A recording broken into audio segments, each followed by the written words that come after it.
Once he'd called in the airdrop, that was it. They just had to sit tight, hope for the best. One thing I don't understand, what were they doing there, all the way up in the mountains?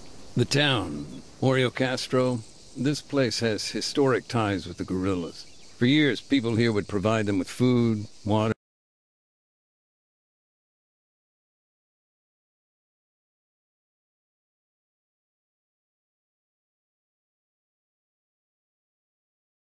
I see. The government responded by draining. And that involved sending soldiers? Yeah, coin ops. Adams and his guys were there to remind them of their R2P. Just a sec, I'm getting a bit lost in the lingo here. Oh, gotcha. R2P is their responsibility to protect. Counterinsurgency can get real messy real quick.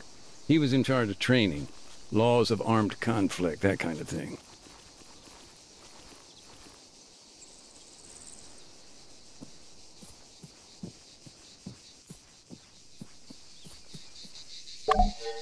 Adams normally tossed out an orange smoke grenade, which marked his position for the pilot.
Medicine, another fresh drinking water.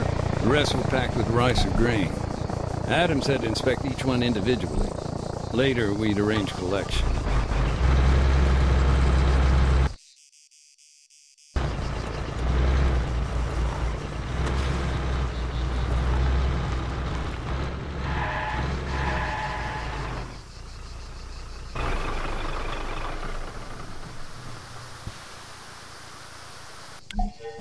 Thankfully, the rice seemed okay.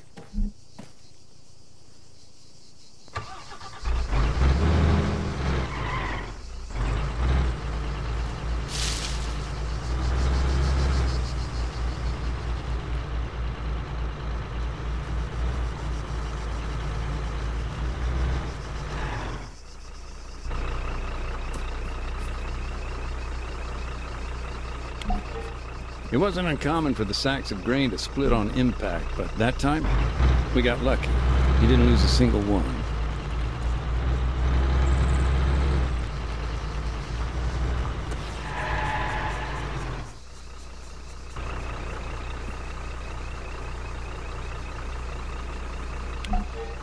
The medical items, you can imagine how pleased we were to see those arrive. So they landed safely? Yeah, they were fine.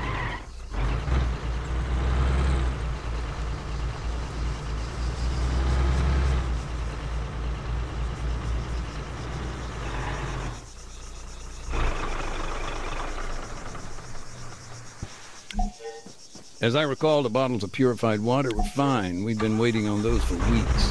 As for the crates, they still needed to be checked before anyone else arrived.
Thankfully, the rice seemed okay.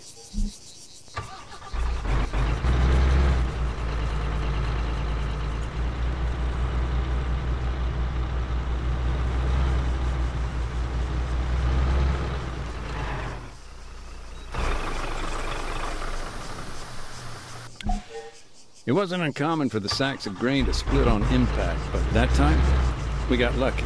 He didn't lose a single one.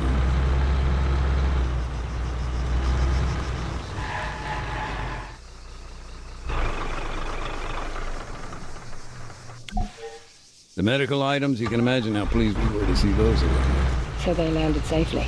Yeah, they were fine.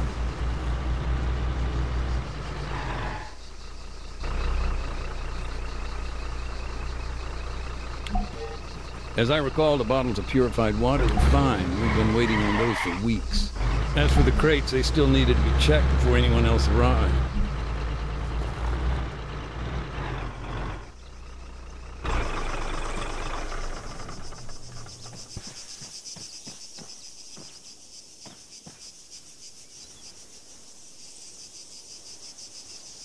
Leventis, dismount. Copy that. Standing by.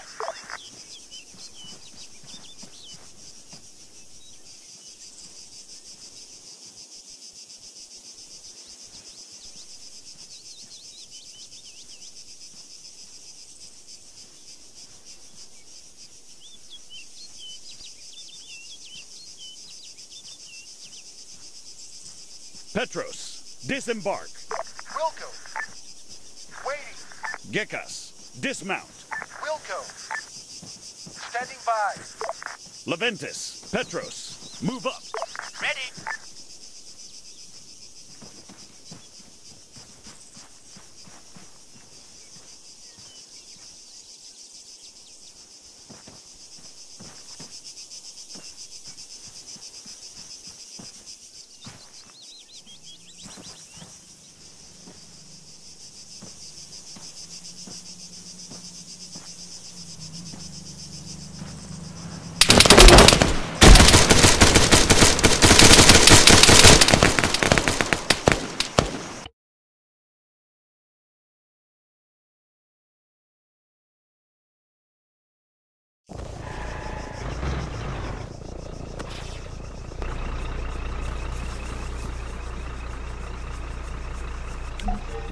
It wasn't uncommon for the sacks of grain to split on impact, but that time, we got lucky. He didn't lose a single one.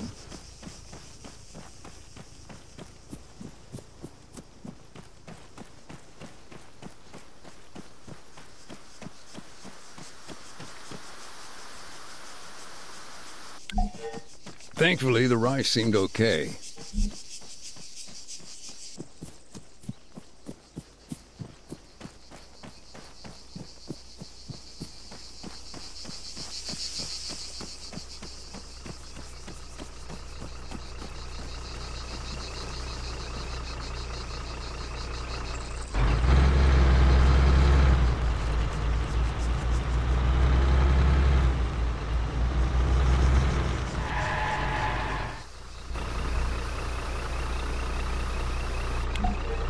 The medical items, you can imagine how pleased we were to see those arrive. So they landed safely? Yeah, they were fine.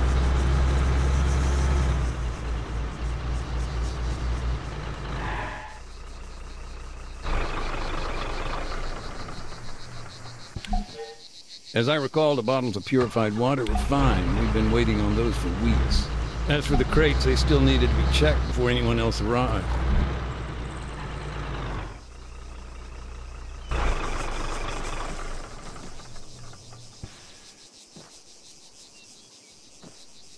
Disembark.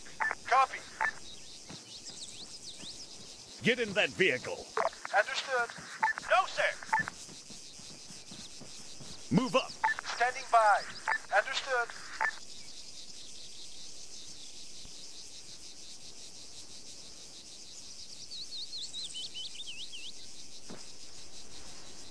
Gekas, disembark. Wilco. Ready. Move right. Wilco. Ready.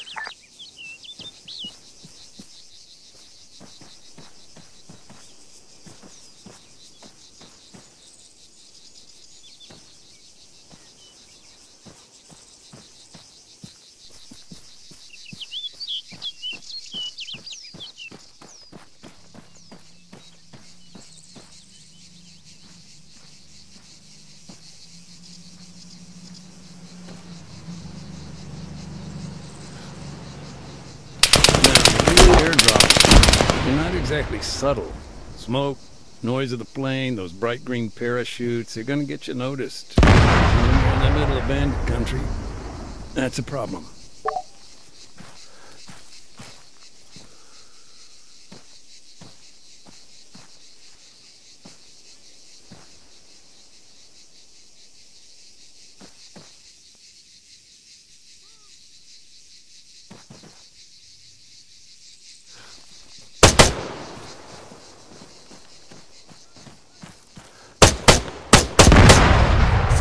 Meters front.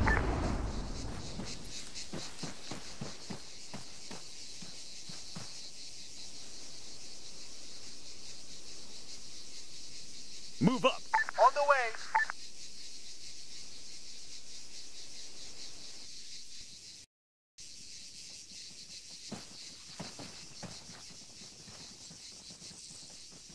Standing by.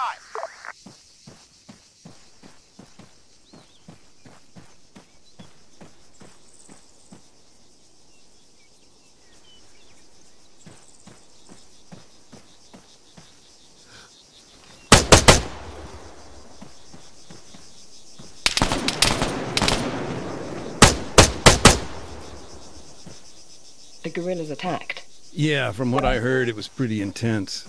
I don't have the numbers, but maybe 6 or 7 were killed. And what happened when the supplies had been secured? Adams would fire a flare. Get in that vehicle. Copy that. No, sir.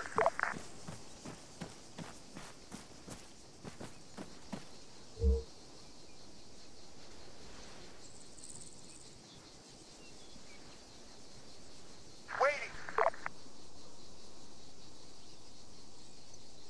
Waiting.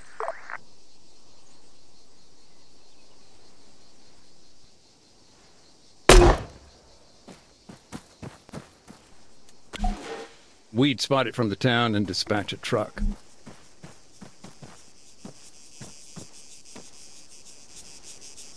Backward. Right. Stop. Back at the camp, of course, we'd heard all the gunfire, but that flare, when we spotted it, I don't know, felt like finding a moment of hope or something.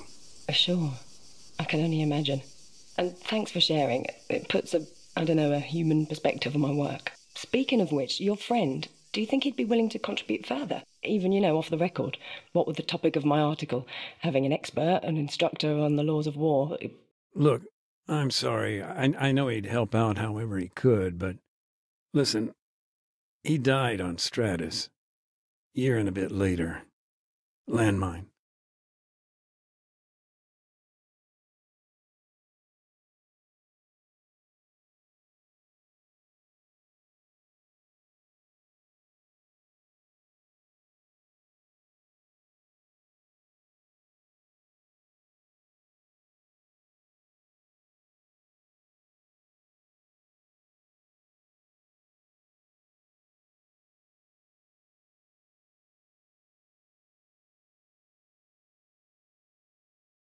Mac, heads up. Bobcat's on the move. Driver will wait. That's fine, thanks, Andy. Hey, Kate, bear with me. It's gonna get a little noisy here. We gotta clear out some mines. Take your time. Just let me know when you can talk.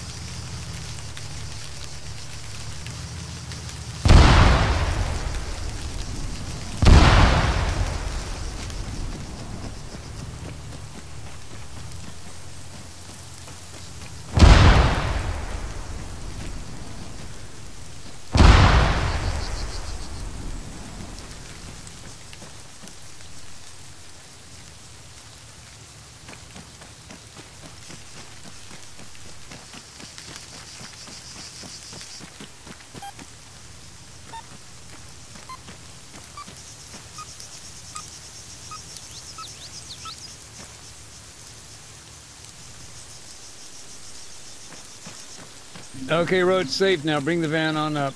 Will do. Also, Mac, the NATO guys, they've kicked in all the doors. You're free to search inside the buildings now. The mechanic you've been telling me about, he and his brother, they'd always lived there. In the town, you mean? Yeah, as far as I know. The garage, it kind of kept them rooted.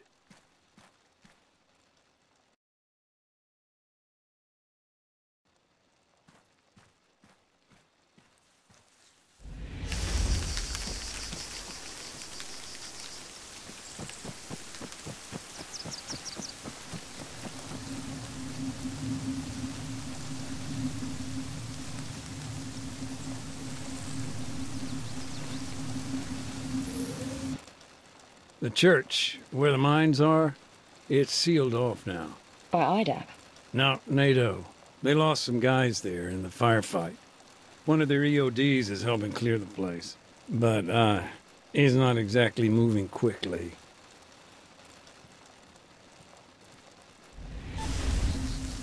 Hey, Andy.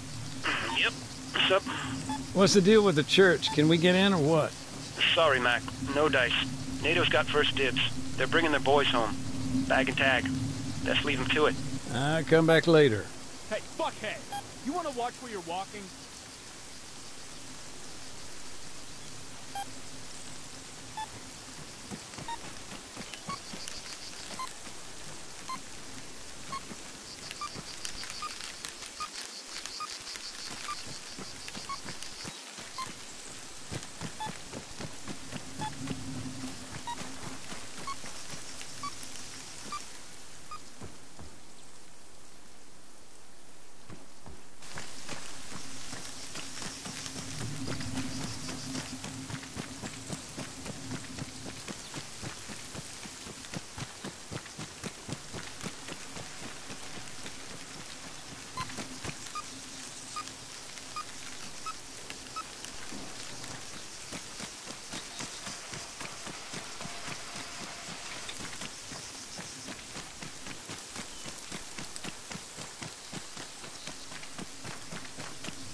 Whole families, you know? What's that, Nathan? Sorry, I'm talking to myself. Old habit. Just this whole mess. The war. Everything.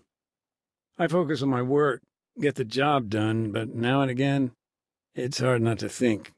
What happened to the folks here?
How had things deteriorated so quickly?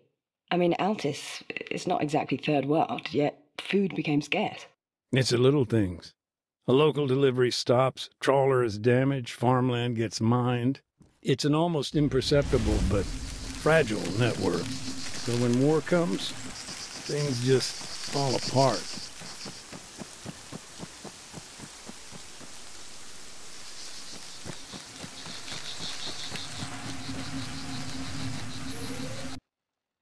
Our camp in the town, I still remember it clear as day. Were there many of you? From IDAP? No, not really. 4, maybe. Sometimes a couple more, depending on what we had going on. It was mainly logistics, but we did have a doctor and an ambulance.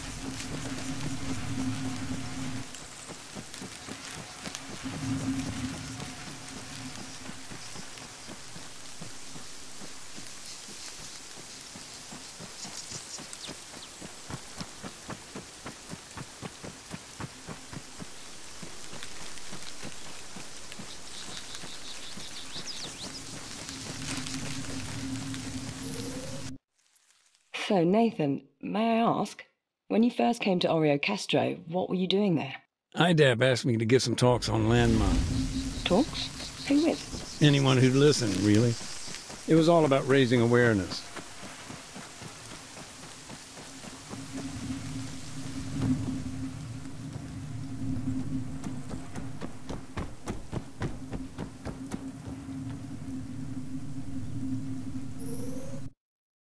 Going back to what I said about the people here, their support for the guerrillas, sometimes it was a lot more than food and water. What, guns? Yeah, even arrived, garrisoned their mayor's house, folks are still doing all they could for the cause.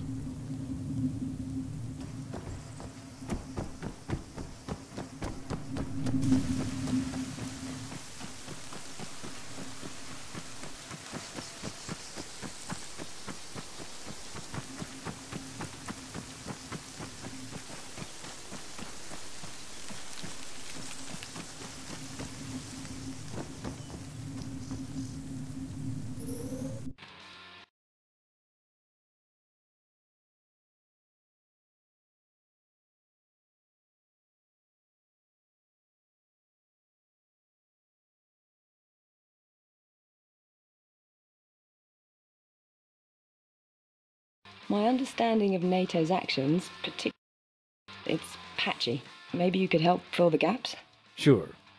Well, aside from the odd direct engagement, it was mostly aerial support, drone strikes. Of course, that all came from the airbase, the one on Stratus. I see. Not Altis. No. Even before they were forced to leave, their presence on the mainland didn't stack up to much.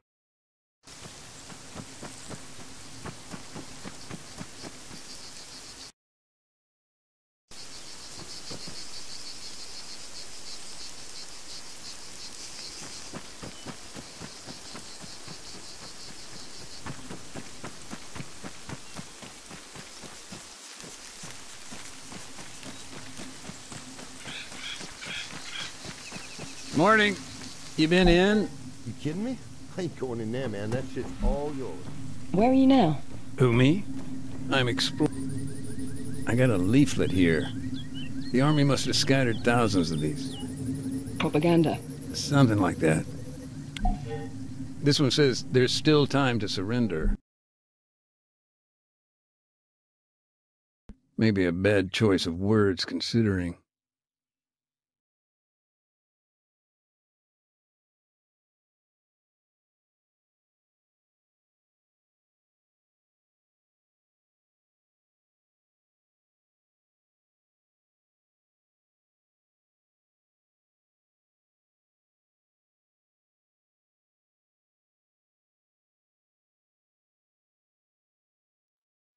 Time to surrender. What's the context here?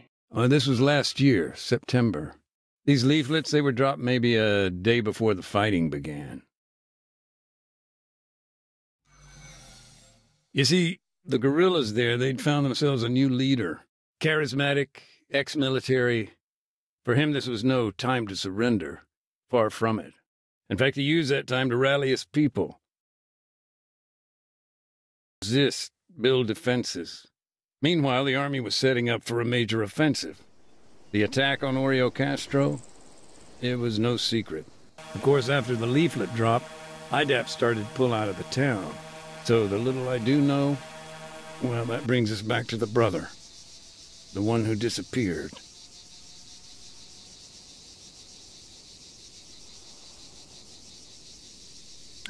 His name was Alexis. He'd volunteered to build a barricade. Town was his home, after all.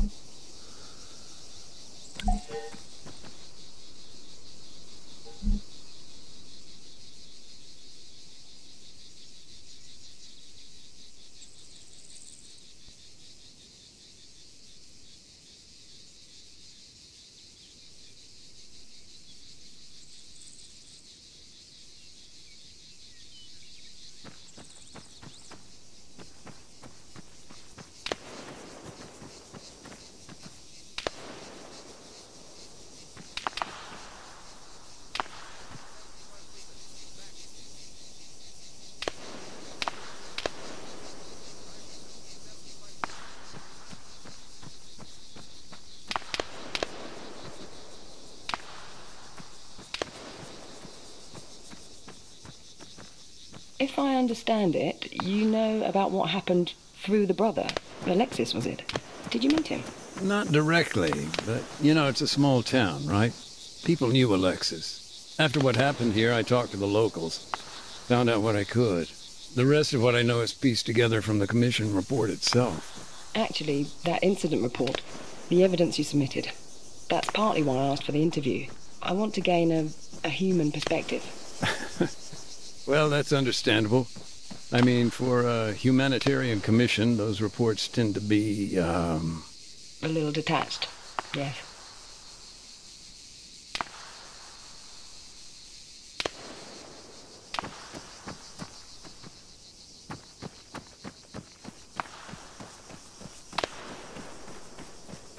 By that point, the guerrillas were short on vehicles, damaged, destroyed, or otherwise. They had to improvise.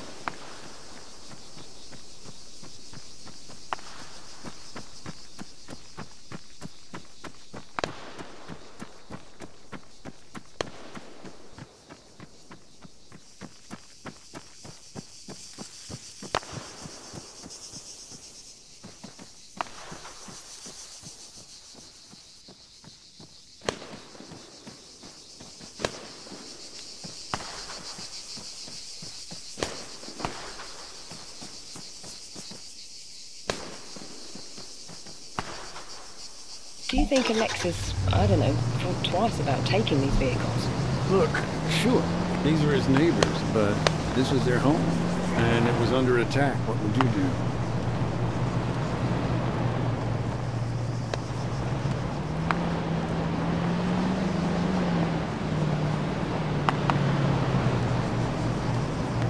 Help me out with some context here. This barricade. I mean, it was crude, right? A gap between two outcrops of rock, natural bottleneck. The guerrillas hoped to block the road by jamming it with vehicles. As for the vehicles in the barricade, the commission actually linked the plates to a number of locals. Of course, several were... So, these leaflets, they were a warning to the town. Yeah, they confirmed the offensive. The government was concerned about civilian casualties. Don't sound too surprised. So, NATO's message, do you think it was getting through? I mean, according to the laws of armed conflict, that's the principle of precaution, right? Sure, maybe. Or maybe they were just sick of all the extra paperwork.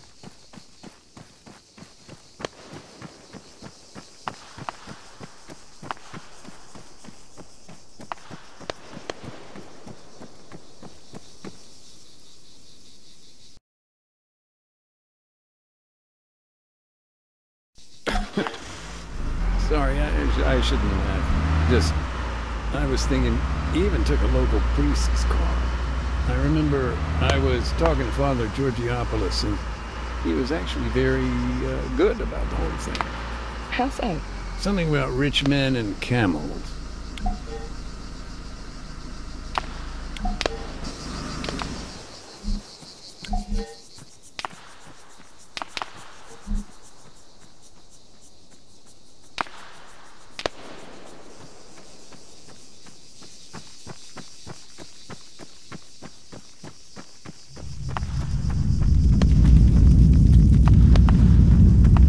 Hey, just a thought. You remember the earthquakes back then? Yes, they were quite frequent. Were IDAP at all concerned about that? Oh, yeah. Any kind of disaster relief on top of what we were dealing with, it would have just about finished us off completely.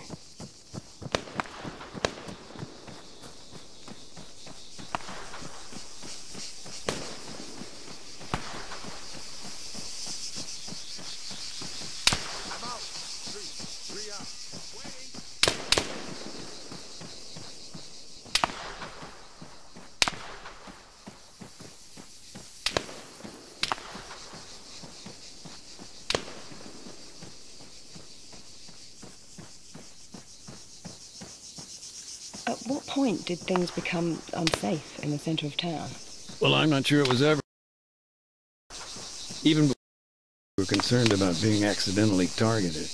And to be honest, it didn't matter where we moved. That always remained a concern.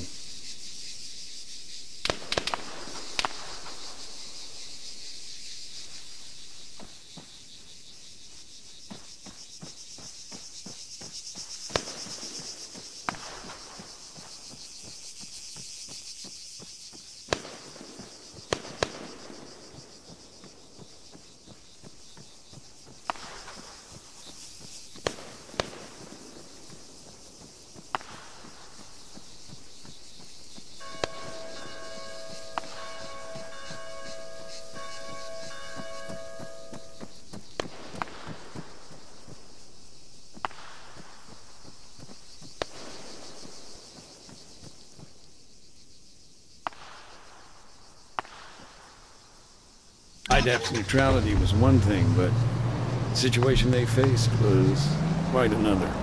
You mean to say even your own vehicles were commandeered? Nothing like biting the hand that feeds you, huh?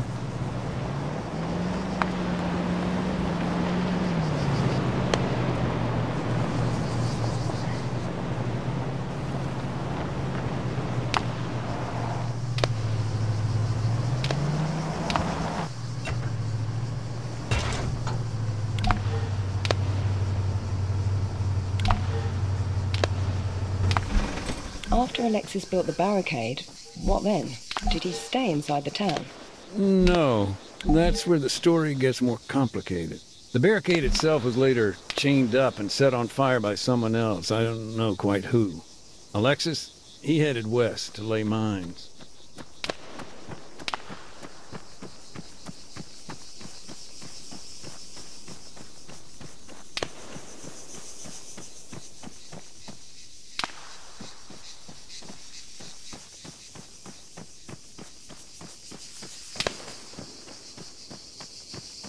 Anti-tank mines were already in the ground.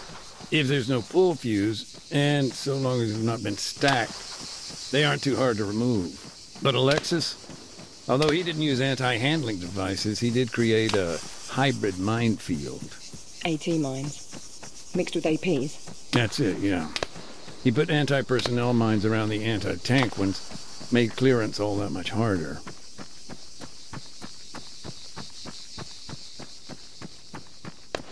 These mines, how did they get hold of them?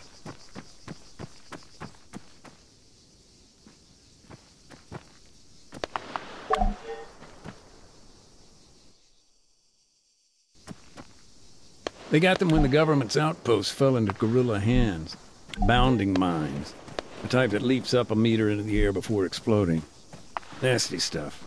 Hell, nowadays they're even made with plastic casing to throw off older types of mine detector. Lovely. Oh yeah, just do yourself a favor. Don't look up Bouncing Betty injuries. And they're still there? Mm-hmm. They're not for long. We're setting up our demining drones as we speak.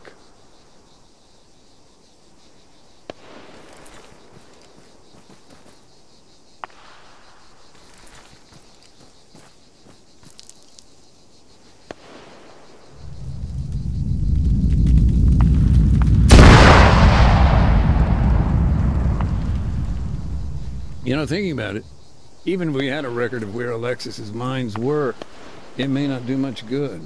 No? I thought minefield maps were a key part of your work. Most folks don't realize, but landmines, they don't stay put. Heavy rain, landslides, keeping a map current ain't so simple. And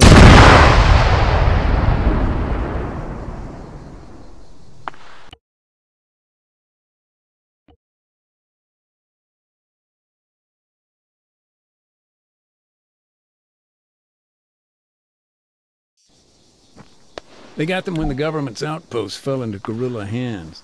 Bounding mines. The type that leaps up a meter into the air before exploding. Nasty stuff.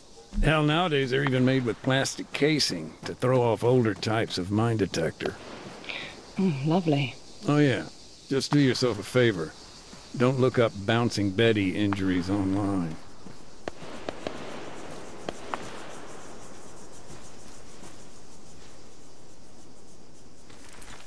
And they're still there?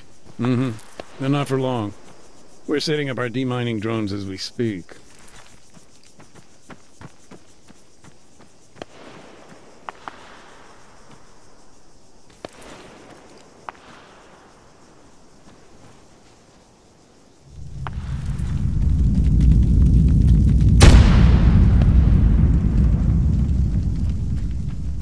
You know, thinking about it, even if we had a record of where Alexis's mines were, it may not do much good. No.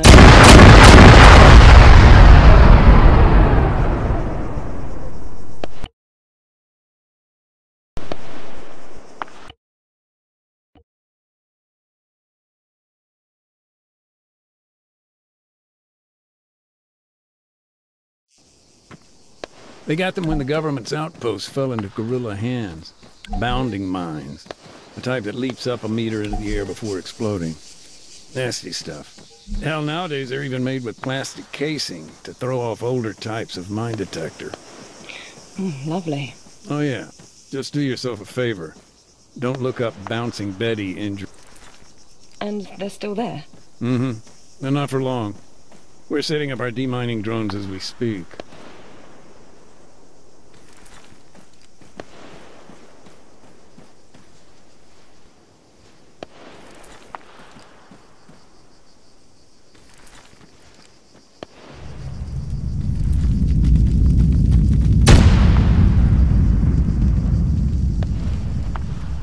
You know, thinking about it, even if we had a record of where Alexis's mines were, it may not do much good. No? I thought minefield maps were a key part of your work. Most folks don't. Alexis proved to be quite the combat engineer. He placed the mines exactly as he'd been shown. So, moving on, where did Alexis go next? He took a quad bike up to the castle behind the town.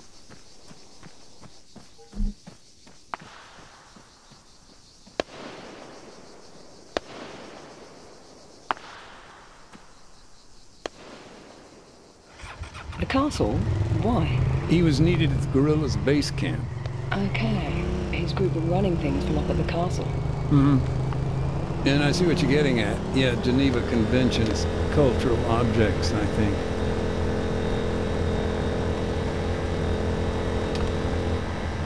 The barricade. There wasn't any way around it then? From the road?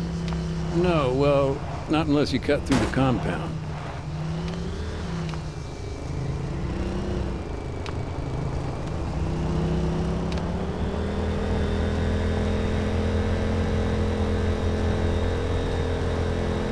Maybe a technical question. Go ahead. In these situations, do those involved commonly record the locations of minefields? That's a tough one. Take this situation, for example. I'm convinced Alexis would have made a record. It's his home, after all. But do we have access to that information?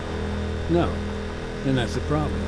Things, information, people, landmines, they get lost in the fog of war. But that's the thing about landmines. Lost or not, they stick around. They wait to be found.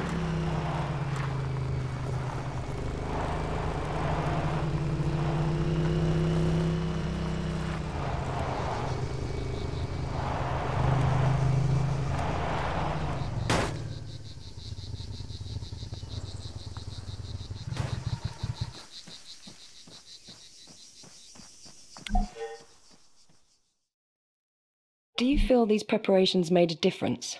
In the short term, I do, yeah. The barricade held.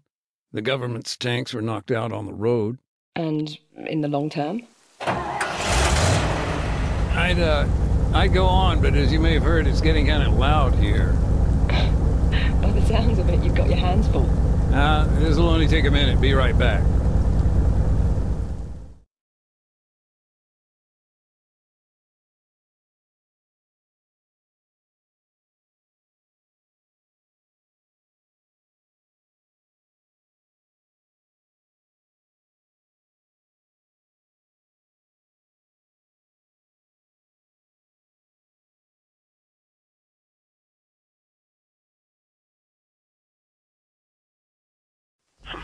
Bet you wish we had one of those in Pakistan, huh? I gotta admit, that's 60 tons of getting shit done.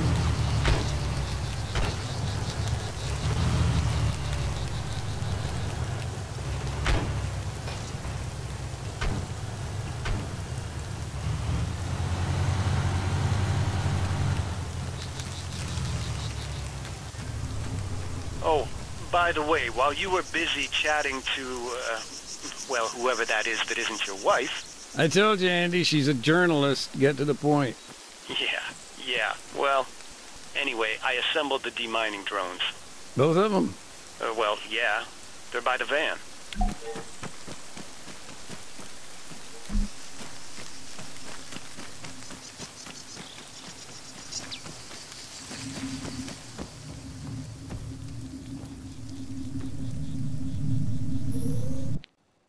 Tell me more about Staff Sergeant Adams.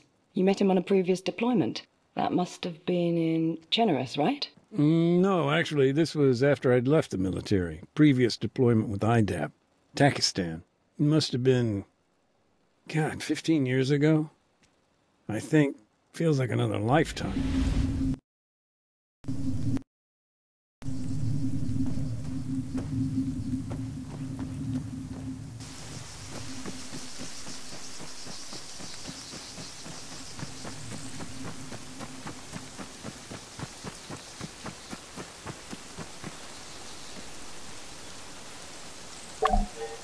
All right, got the terminal.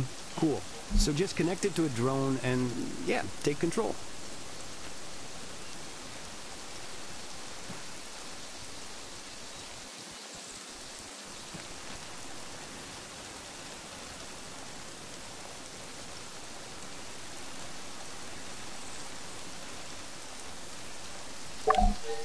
You got it?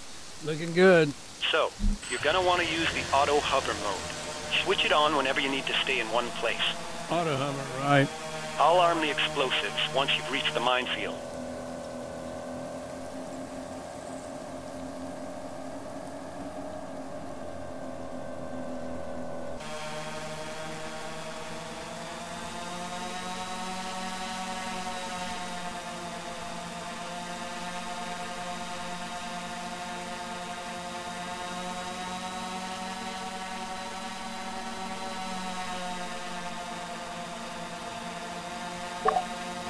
Heads up.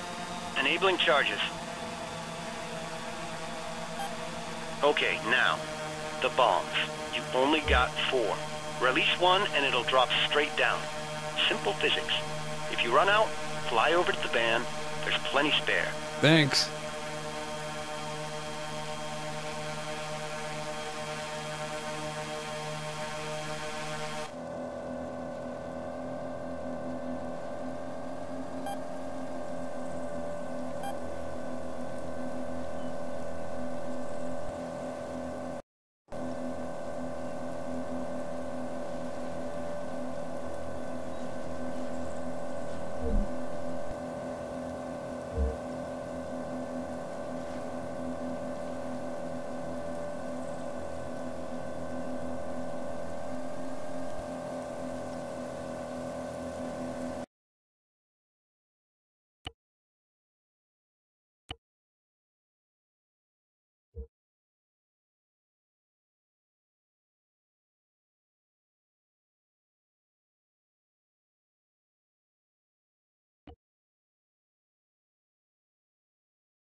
Having fun there? Making things go boom, you know it. These demining charges pack quite a punch. What's in them? 500 grams of Krovex water gel, baby.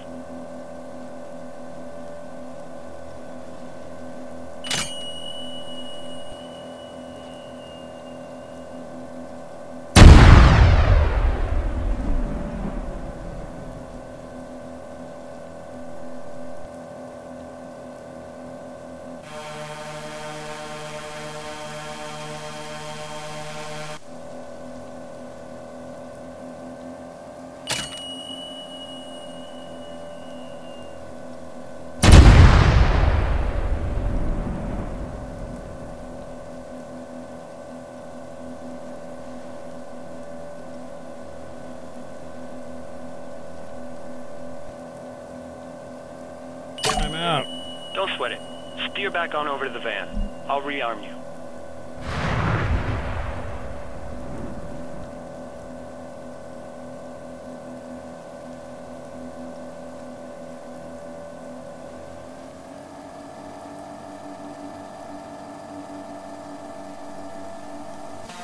Safety's on. Understood.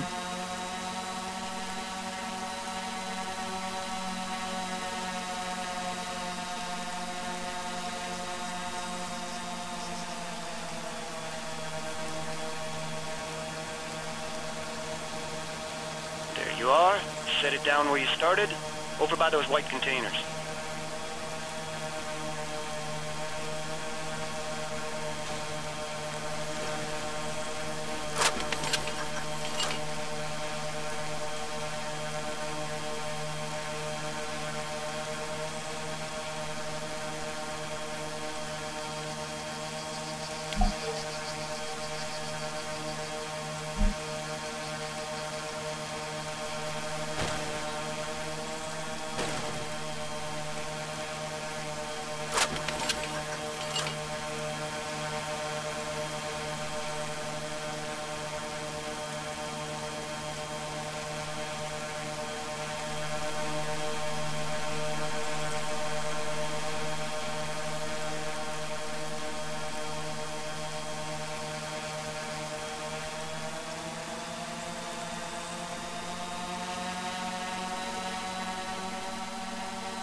Question.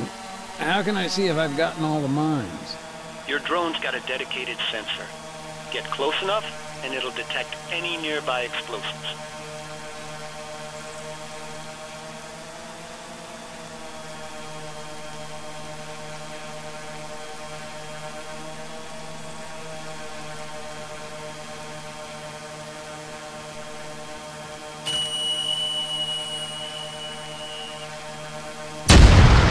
How's it going? Getting there.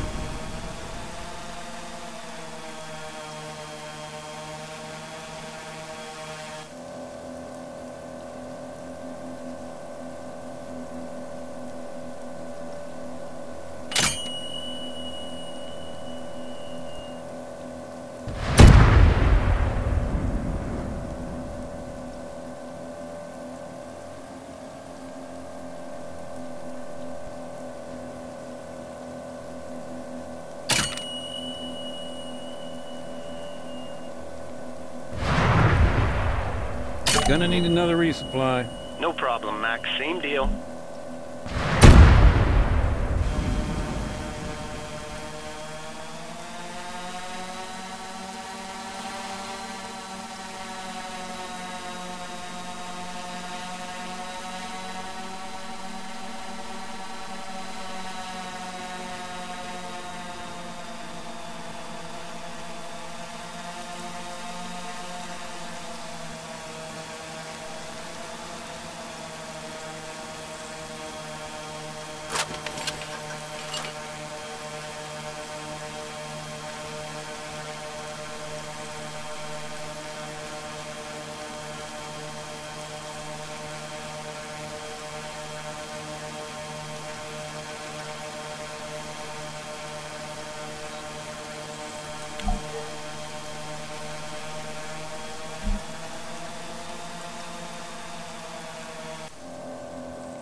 almost done.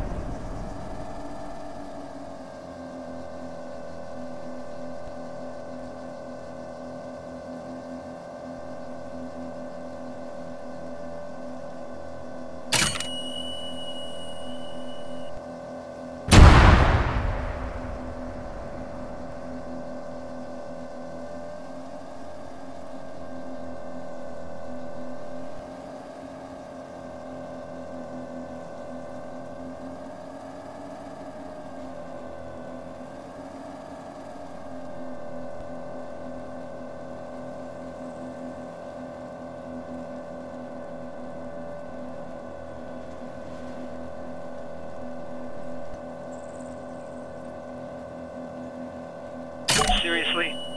Nathaniel Francis McDade, how big is this minefield? Mom calls me Francis, Andy. Yeah, sure thing, Franny Mac. Anyway, you know the drill. Send it back for resupply.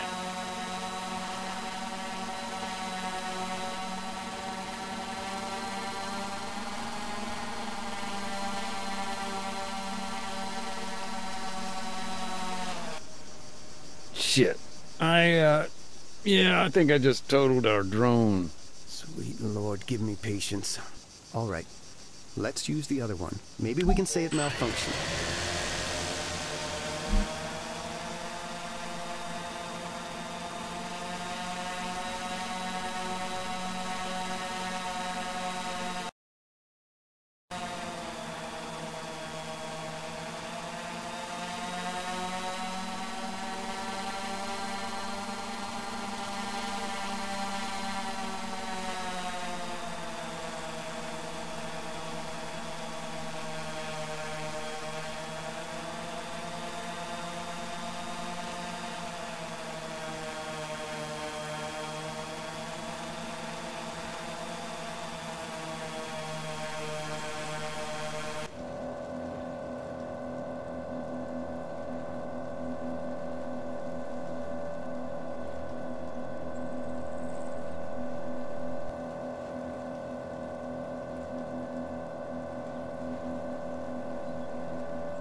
That's it.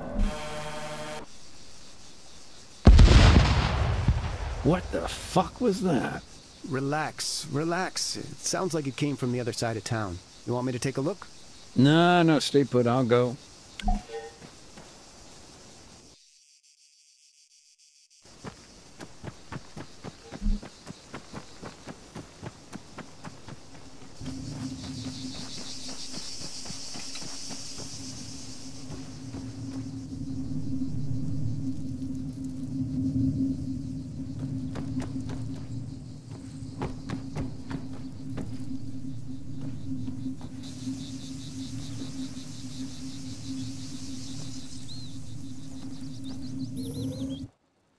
Those guys at the outpost, the ones murdered by the guerrillas, they never even got a shot off. How come? Not sure. I mean, it all happened at night. Big thunderstorm, heavy rain, but there are rumors. Some even claim the attackers were wearing army uniforms. I see. That would constitute a war crime, no? I got a UX...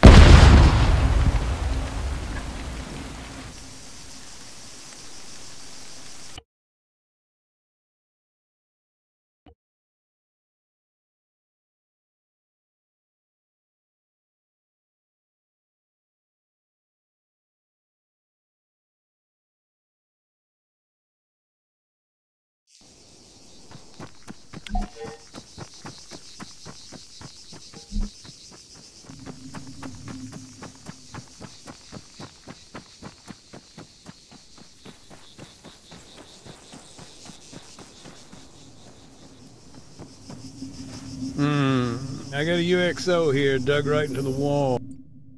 You know, Alexis' house, his workshop, it was like something from another time. I'm not quite sure I follow. Pounding of a hammer, back and forth of a wood saw, I don't know. Things felt simpler back then, is all. Far cry from what was to come.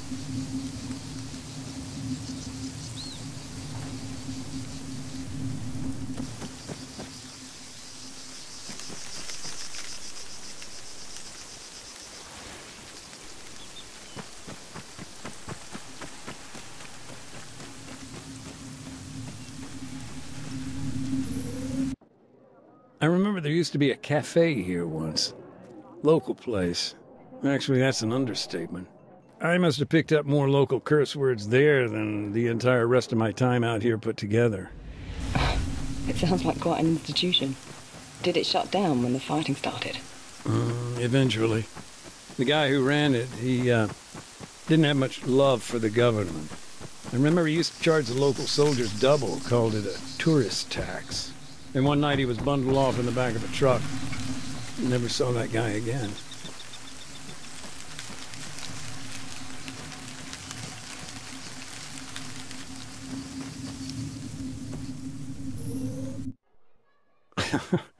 It's strange to think kids once played here. I assume the town was evacuated at some point. Oh yeah, early on. Many folk left as soon as the ceasefire started to fall apart. Others fled when all those leaflets came. Just a handful of people were here for the end. You know, when I joined IDAP, we were a pretty small outfit. And how many countries is IDAP active in today? Now, we're pretty widespread, 50 in the global south alone. CCB, DRR, you name it. We provide aid and development for more than 60 million each year. If you don't mind me saying, Nathan, you sound... I don't know exactly. Look, it's great we can help so many now. Just back in the day, there wasn't so much politics, you know? Yeah, collapsed building, UXO, I bet. Skittish things at the best of times. Disturbed by your demining activity? Could be. Those earthquakes you mentioned, weren't there some fairly bad ones not so long ago? Nothing too major. The worst came during NATO's invasion, actually. Solid 4s and 5s on the Richter scale. The soil out here is pretty loose, though. Folks were worried about gas lines getting damaged. Turns out, they were right to be.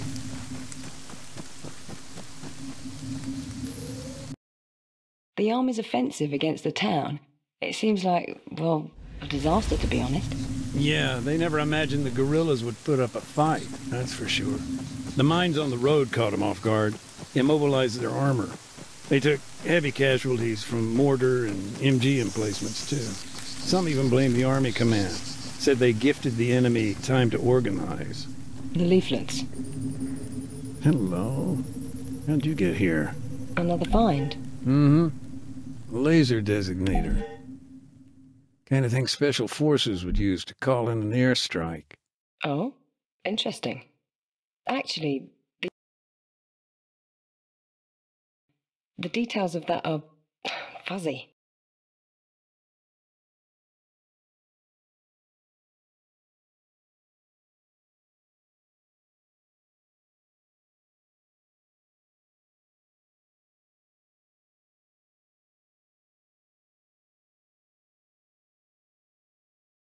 Do you happen to remember it well?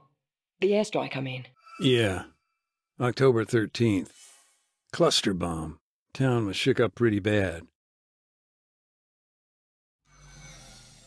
The Army just wasn't able to capture the place.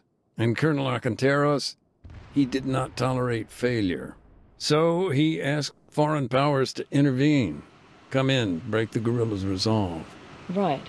And the evidence in the commission report, doesn't it point to CSAT? Yeah. But truth can be the first casualty of war. Sure, but didn't somebody witness him in action? From a distance, yeah. Though he wasn't exactly what you'd call reliable. Guy was a goat herd. Barely spoke any English. That was not in the report I read. It never is. Still, he did say they came down by parachute, and that at least was corroborated by multiple sources.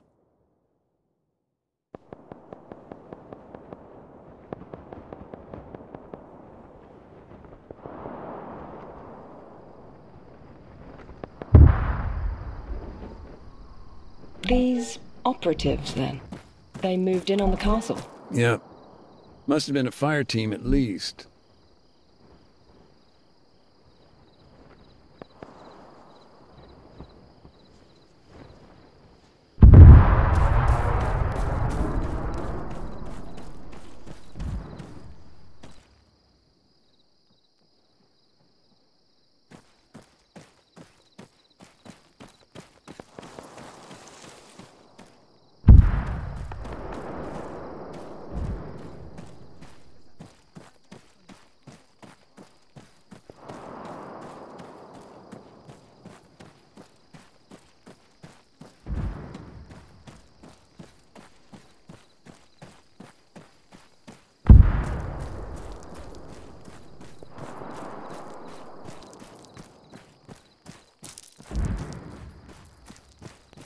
The man who claimed to have seen all of this, is there anything else you can tell me about him? Not much. Like I say, simple goat herd. Lived alone. Small stone shed just north of the castle.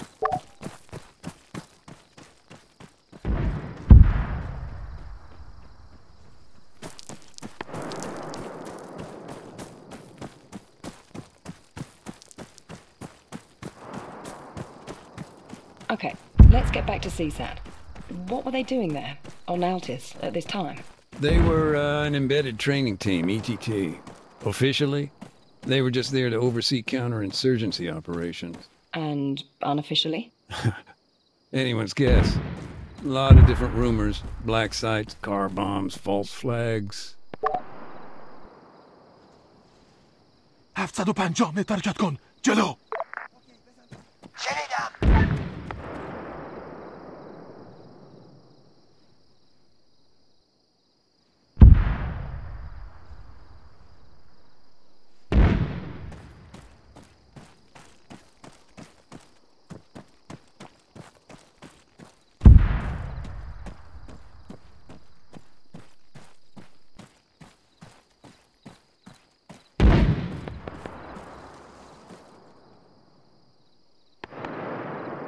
درگیری تیرانداز 100 متر در جلو حاضرم. درگیری مسلسلچی 100 متر جلوتر هدفگیری شد. درگیری مرد 100 متر جلوتر.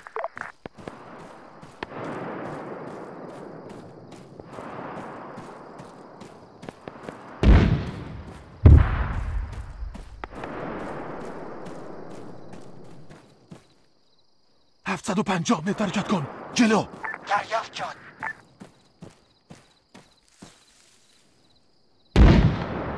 هدف مشخص. هدف رو میبینم. The guerrillas were taken out one by one. درگیری تیرانداز 75 متر در جلو When things kicked off, there was a short burst of panicked radio chatter.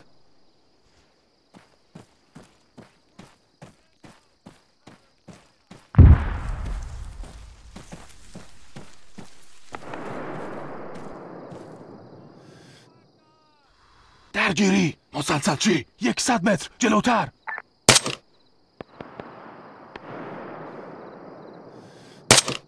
حاضرم.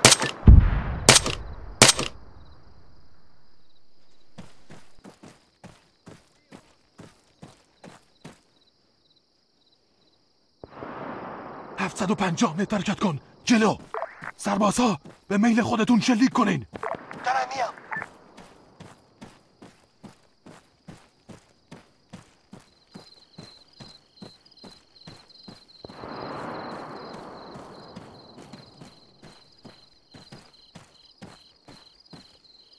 درگیری. افسر 75 متر در جلو.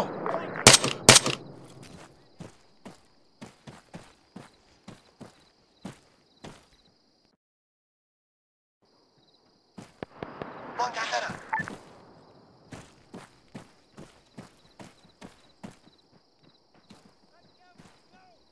برو من پوشش میدم.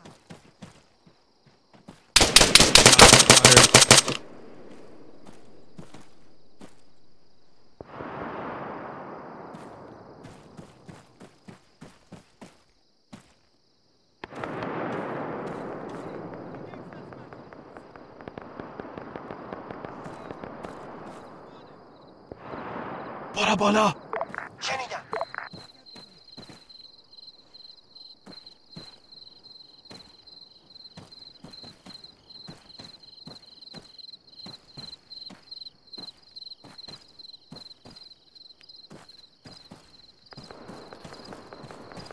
منتظرم.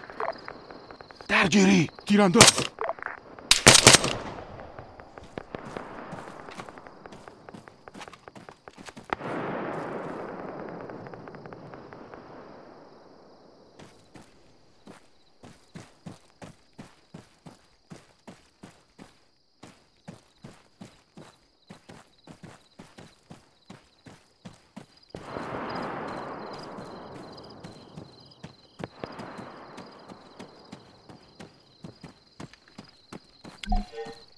Then, silence.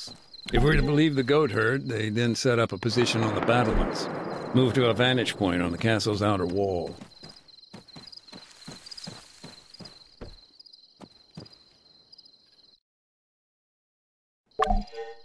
Okay, according to my notes, several targets were identified from afar, presumably by these special forces at the castle.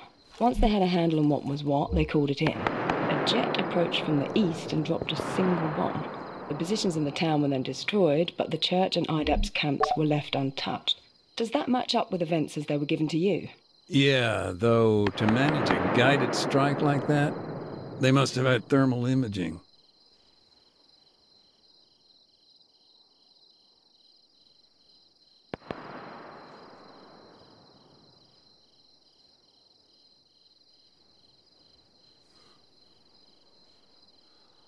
حرکت میبینم. مسلسلچی. تیرانداز 600 متر جنوب غرب.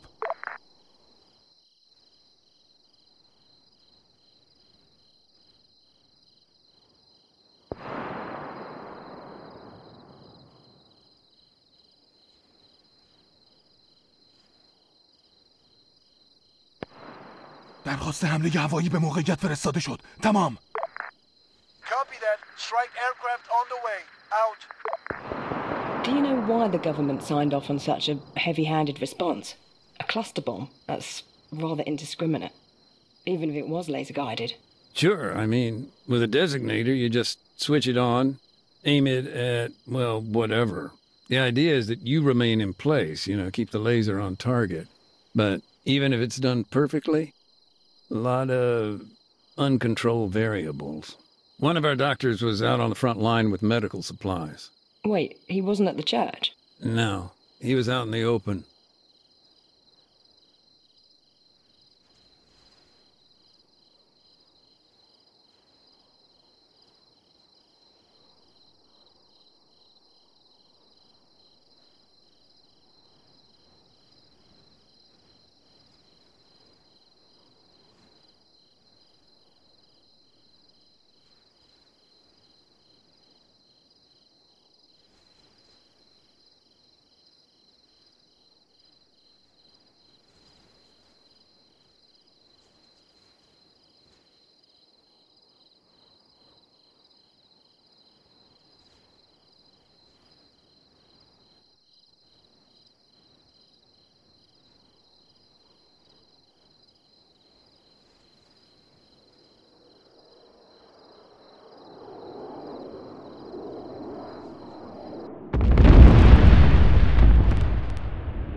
By all accounts, the town just seemed to explode. Buildings were burning for days. And this spotter, he just disappeared? Yeah. Last seen leaving the castle, heading west. Let's talk about Ardap's doctor. You said he was on his way to the church. Did he make it there? No. He lost his life. Killed trying to save others.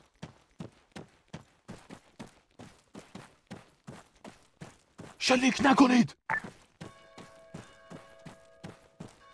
عقب بشینی. I can certainly say the devastation was severe. Dozens killed, combatants and non-combatants alike. The guerrillas, they were in total disarray. Many fled, retreating to the mountains. And IDAP, we did what we could, but there were so many wounded. So many we'd never be able to identify. Nathan? No, I'm still here. I just need to grab something real quick. This'll only take a sec.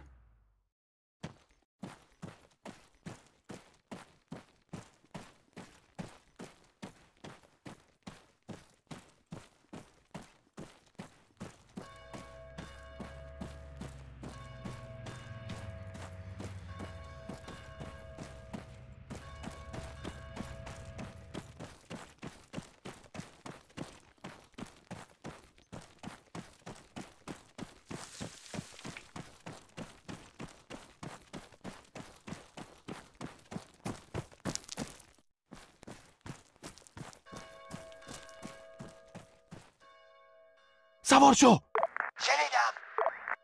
I understand that CSAT denied any involvement. Yeah, who knows? Maybe with good reason. Oh? Look, I don't know. There were shell casings found at the castle. NATO mills. Okay, so then either they were supplying the guerrillas or... Or they were there. Maybe trying to win back the government support. Maybe... What? I don't know.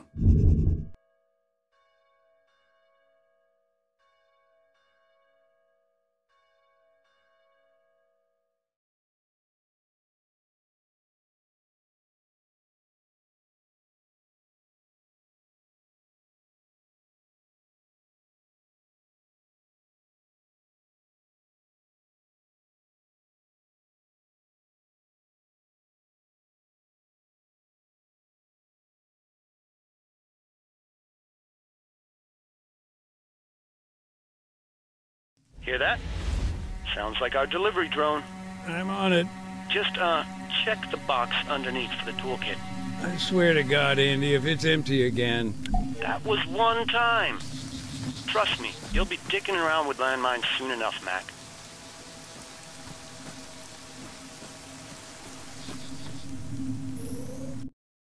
The siege of the town? My notes suggest it lasted for 2 weeks. How could that be? Divine intervention. Pardon me? No, just the weather. Got in their way. Weeks of thick cloud cover blanketed the town. I'm still not sure I follow. It prevented the army from calling in cast. As soon as that cleared, though, well, you know about the cluster strike.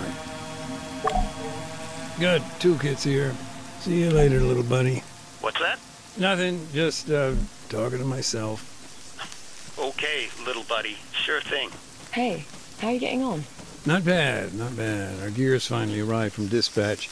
I can start deactivating mines and leftover ordnance now. Oh, right. And do you do that by hand? Sure do. Crawl up close, identify it, and then just, disarm the thing. I'm sure it's more involved than that. Yeah, well, I may have skipped the part where, it can explode. Gotcha.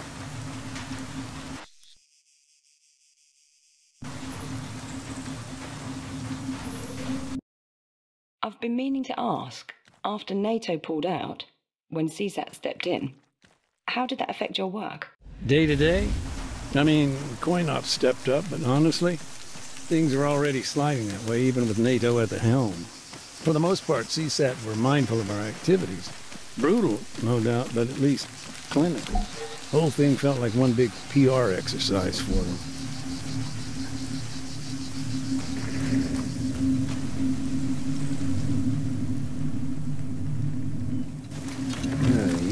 Sneaky little bastard. Now, what were you hiding upstairs?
Nathan, correct me if I'm wrong, but didn't IDAP and NATO share some common goals? The training, for example.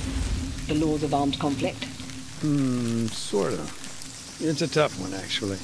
It was important we didn't overstep the mark. You had to be impartial. Precisely. In a conflict, we have to remain neutral, a partner to all parties, even those that, personally, we may object to.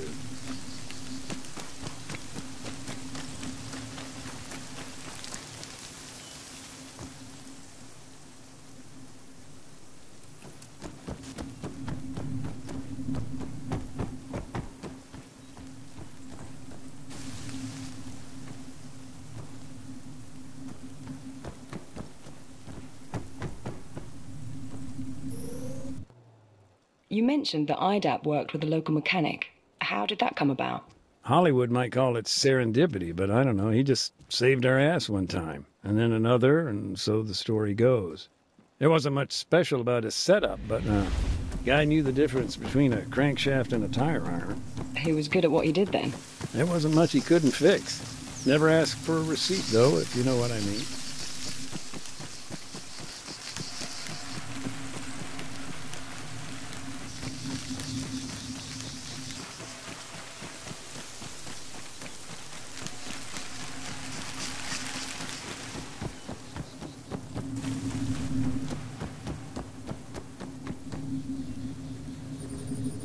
There's an old photograph here.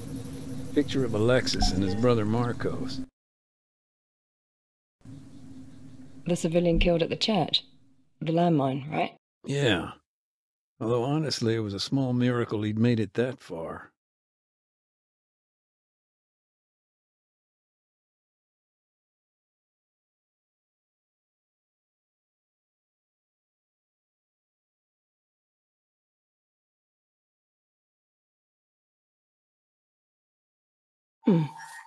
Tell me more about Marcos. Poor guy. He always seemed to be in the wrong place at the wrong time. He'd made it through the airstrike, but only to get caught up in the assault that followed right after. There were still guerrillas in the town, even after the strike. But Oreo Castro, it wasn't just a town. It had become a symbol of the resistance. It was important for both sides, and government forces were making their final push. Alexis had made it out, but his brother? Like I say, Marcos was always shit out of luck. The guy had been waiting at his brother's place. Marcos had been wounded, caught in the leg by shrapnel. I see. Do you think he went there to talk his brother into leaving, or to join the cause?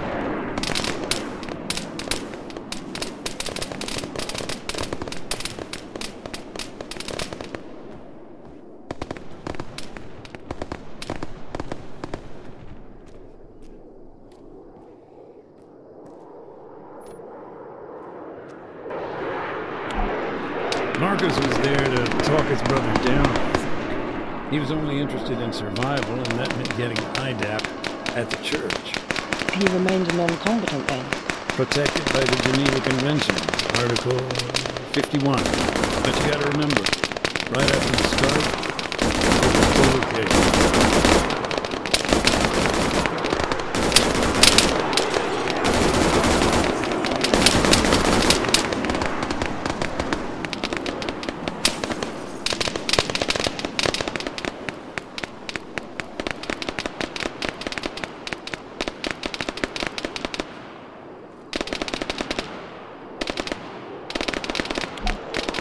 I reckon Marcos was there to join the fight.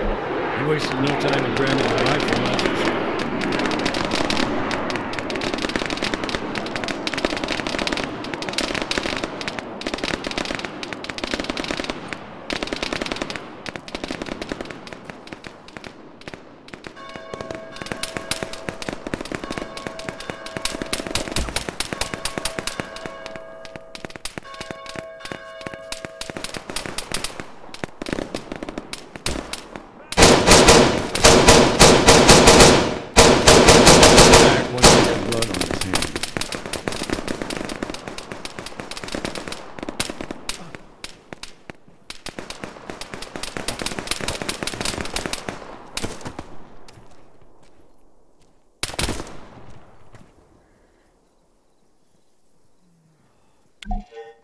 He knew that picking up a gun would make him a target.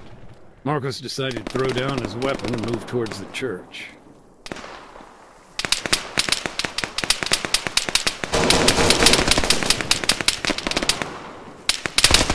Getting caught in the crossfire was a danger. He soon realized he had to keep his distance.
An hour. The government sent a truck to our camp. The soldiers searched the civilians for hidden weapons. But they didn't find any. No, and we'd already checked. It's vital our camps are weapon-free spaces, safe havens. And Marcus, he must have made it through then. Yeah, just about. We talked a few times after. I don't know, he seemed... I can imagine why. And what did he do after? Hard to tell, but like I said, he kept looking for his brother. Of course. And Marcus, his body, is still there in the churchyard? Yeah. To think he survived all that just to return to the same spot less than a year later.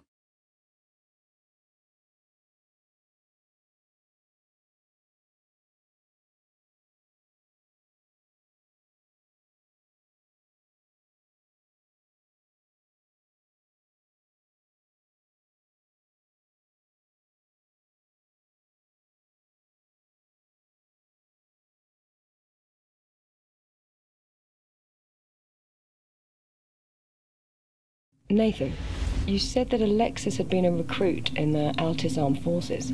Yeah, that's right. So, his decision to leave the army, to join the guerrillas, do you know how that came about? It's funny, I asked Marcos the same thing once. He just looked at me and shrugged. Later on, I heard their father had been killed in the Civil War, but I don't know. Whatever his reasons, Marcos seemed to have made peace with the fact he wouldn't change his brother's mind.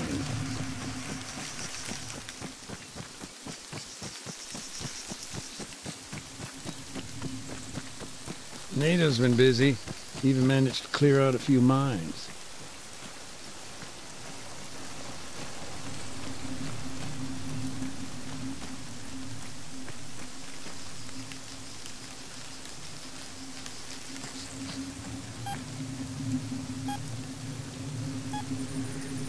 Special type, too. Very distinctive. Remnants of the firefight, the one you've been telling me about.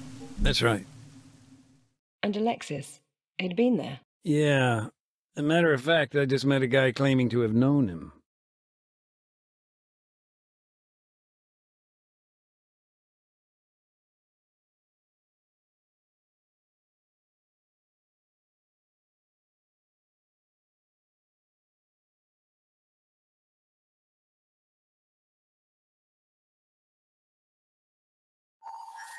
So, this firefight, it was...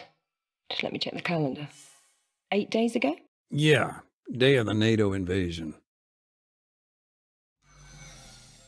After the flashpoint on Stratus, there was chaos. Nobody seemed to know what to do. Finally, NATO got their act together, launched an assault on the Altis mainland. And CSAT? Caught off guard by the whole thing.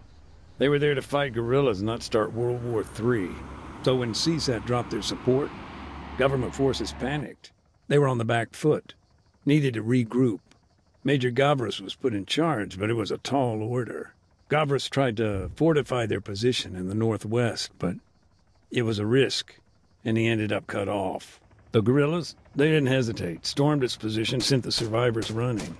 Okay, and if you don't mind me asking, how did you come to hear this?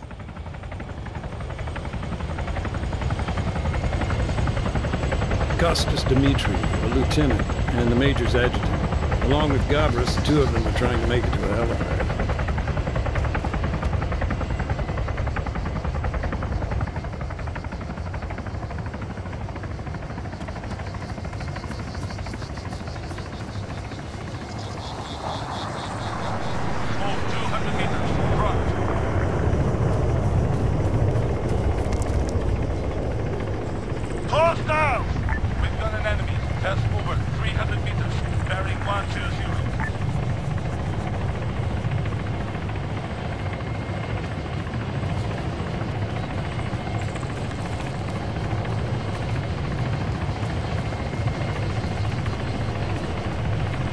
You say they were trying to make it? Mm-hmm. NATO took it out.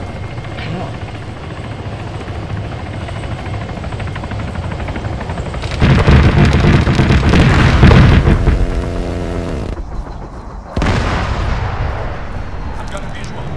Tank buster. At that point, they had air supremacy. Caught it on the hop. Did they have another plan? Not exactly, but they decided to make a stand at the church.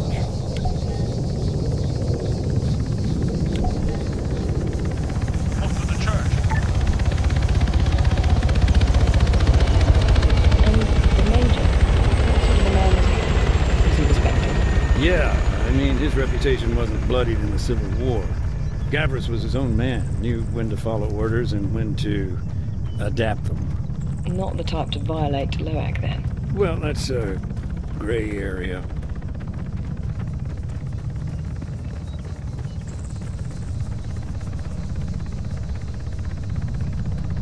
Helicopter, 400 meters, northwest.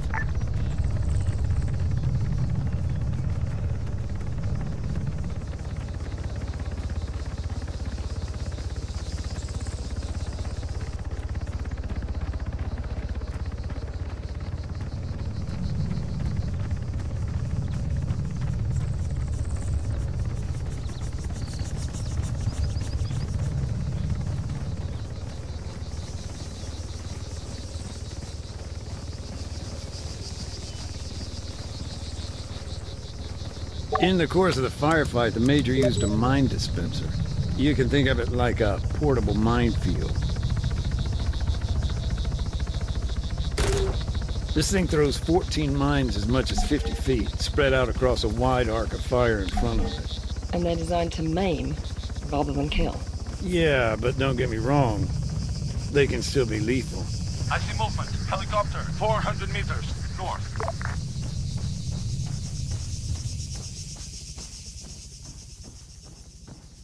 The Major ordered Costas to place mines too.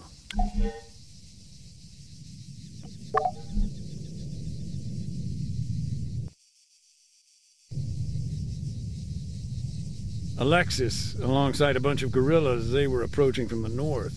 At the same time, a NATO squad was moving in on their position. They'd been outnumbered 10 to 1. Like it or not, these mines represented their best, maybe only way of making it out. To activate the mine dispenser, they could either set a timer or trigger it remotely.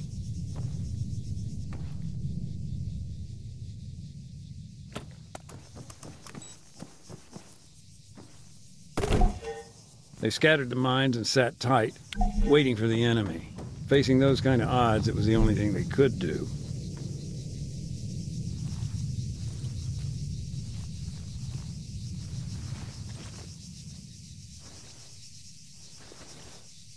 Clear.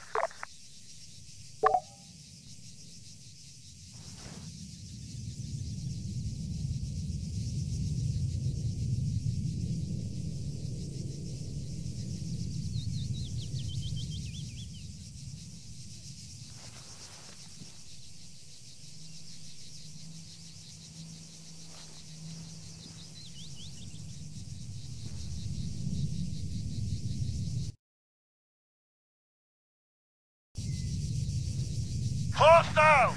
Dimitiero! In distant man! Contact soldier!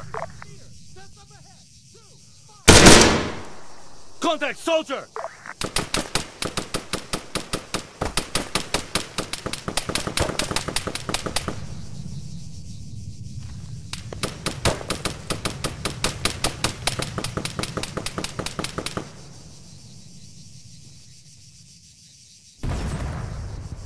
Soldier! 100 meters, right!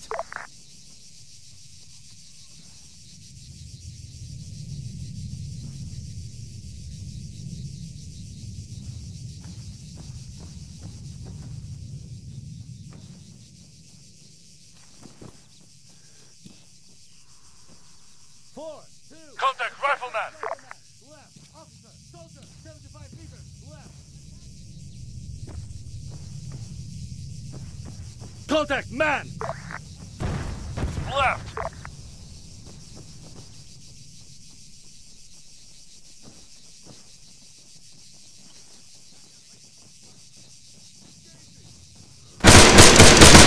Target neutralized! Dimitiero! In distant man! Frag! Contact man!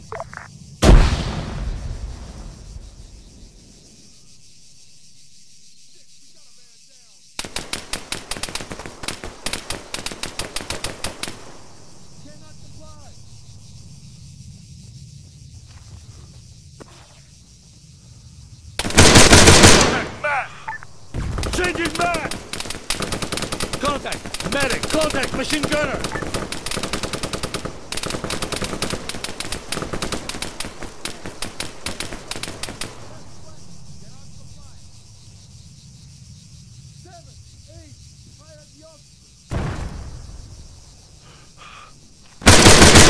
Man down! He's down! There's a copy! I'm on him!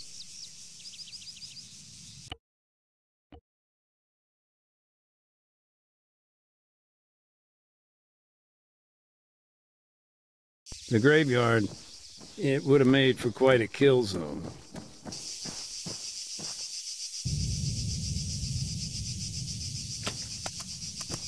We've got an explosive here.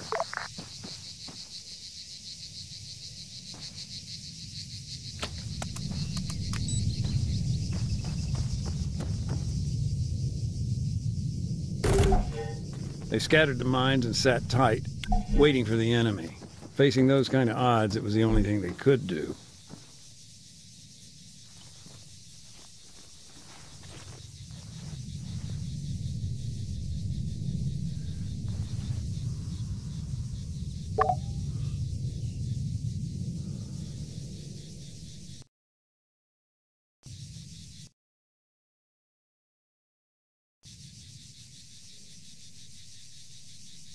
Clear.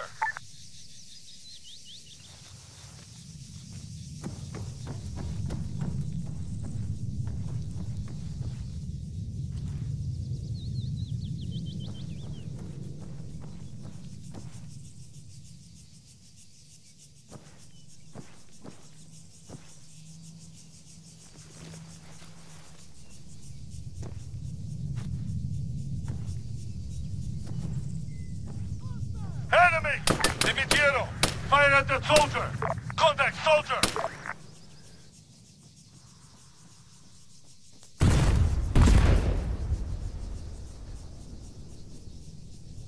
Loads of guys got injured. Man's inhumanity. It's really something. Man, 100 meters, right flank! Soldier, 100 meters to the right of us! Soldier, 100 meters to the right of us!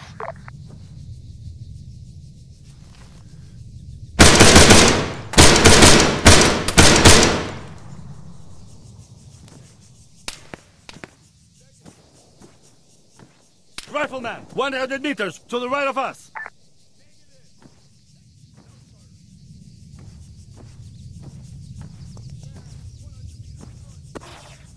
Clear.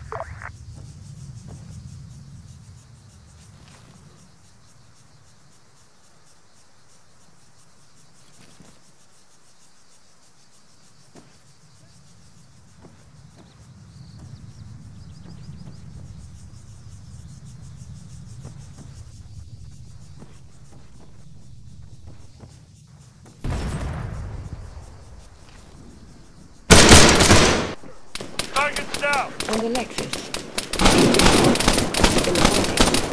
We've been in.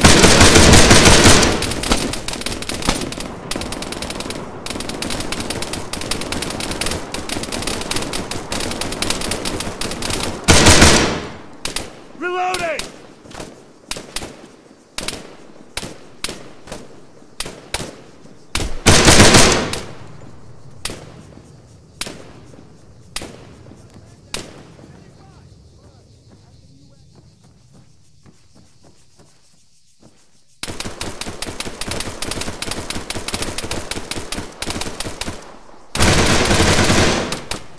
He's down! Dimitiero! Attack that rifleman! Contact soldier! Contact! Medic!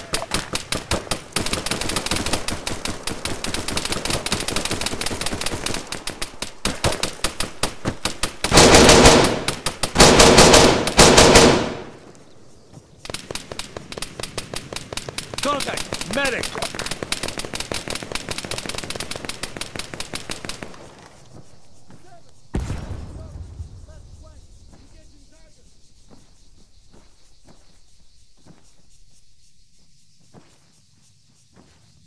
Move Finally, 300 message meters came. right. Second helo was inbound. They dispatched another. Yeah, it was a risk, sure, but government forces were in free fall and the major was important. They just had to get to a different LZ before reinforcements turned up and cut them off.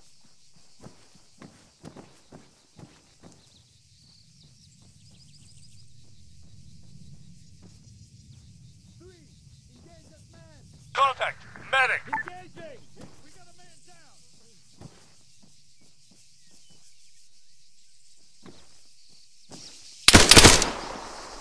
Scratch one!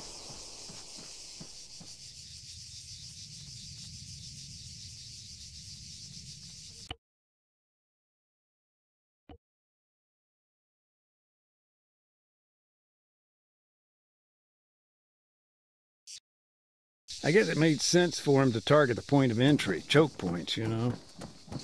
We've got an explosive here.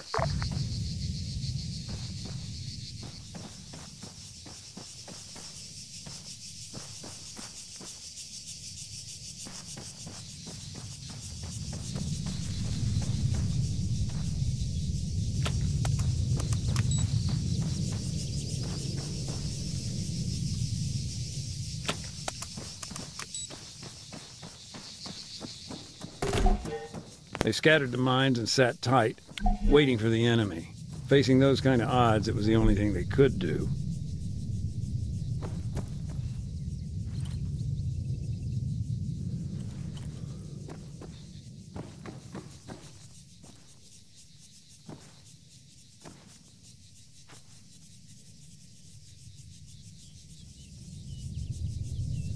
Clear.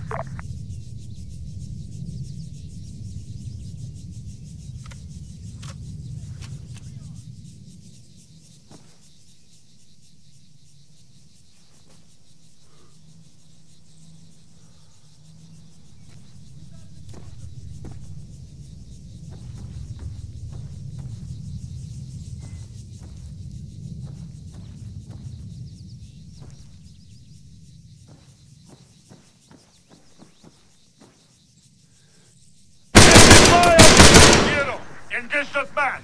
Dimitriero, fire at the soldier! Behind us! Contact, soldier! Man, 100 meters, just up ahead! Rifleman, 100 meters, front!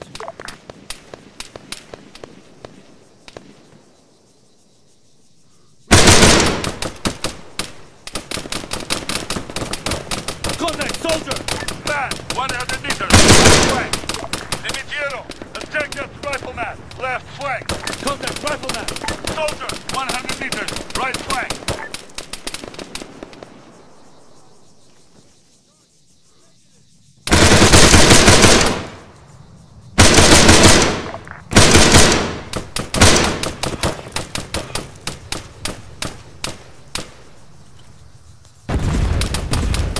Dimitriero, attack that rifleman, just up ahead! Dimitriero, fire at the soldier!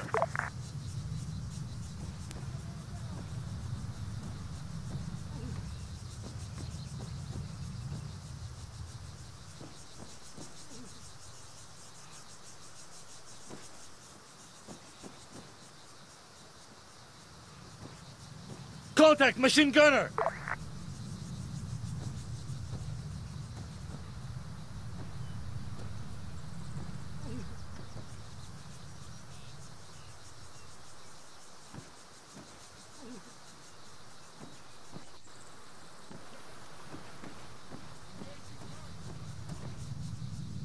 Contact! Medic!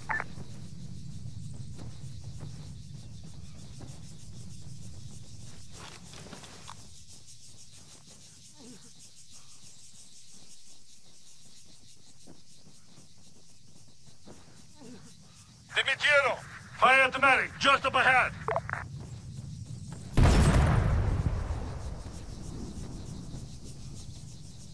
Contact machine gunner! Contact! Contact soldier! Contact soldier! Contact sniper! Contact soldier! Contact rifleman!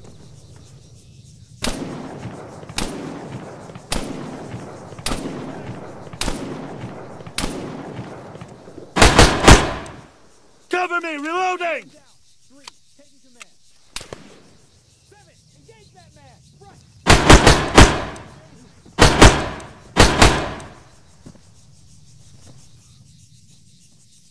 Changing mags!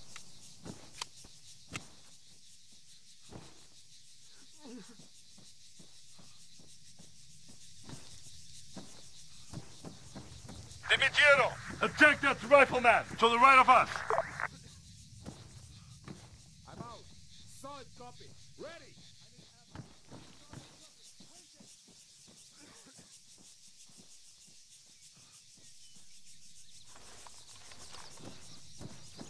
Contact man!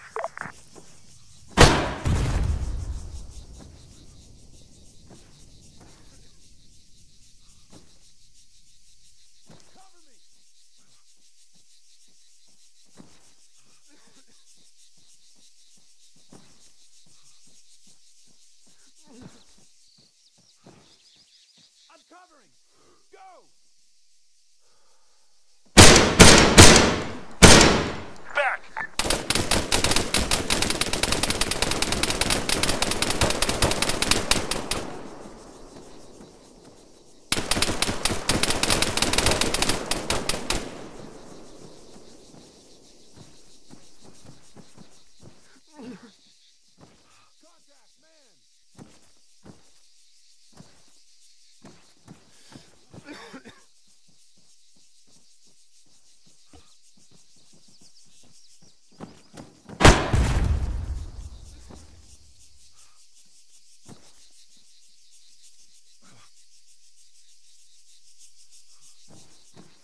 Finally, a 300 message meters. came. Back. Second helo was inbound.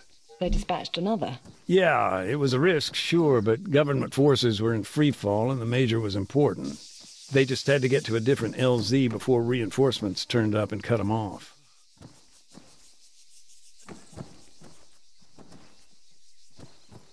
Shit, we got a man down. Hey, Citrus, 2, I'm the new active.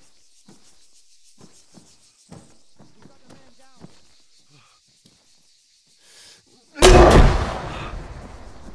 And Alexis, he took part in the fighting. Yep, he'd been in the thick of it.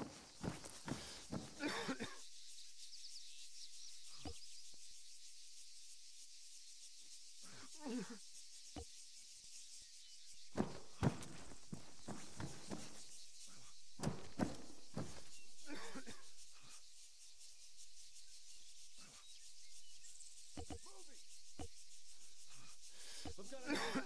3, I'm the new echo.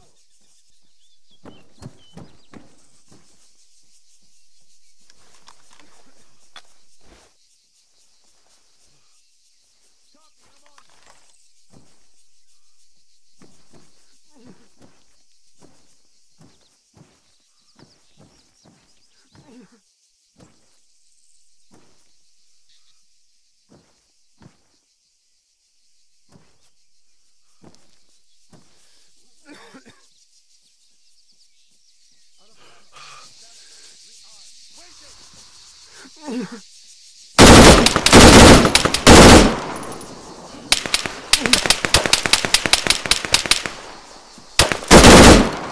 Incoming flag!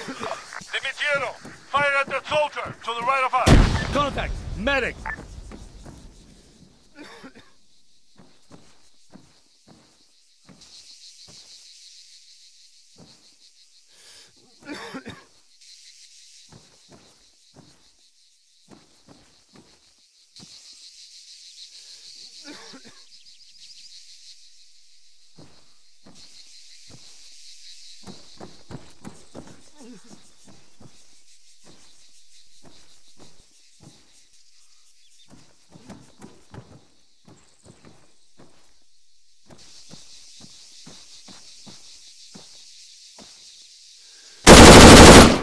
Left!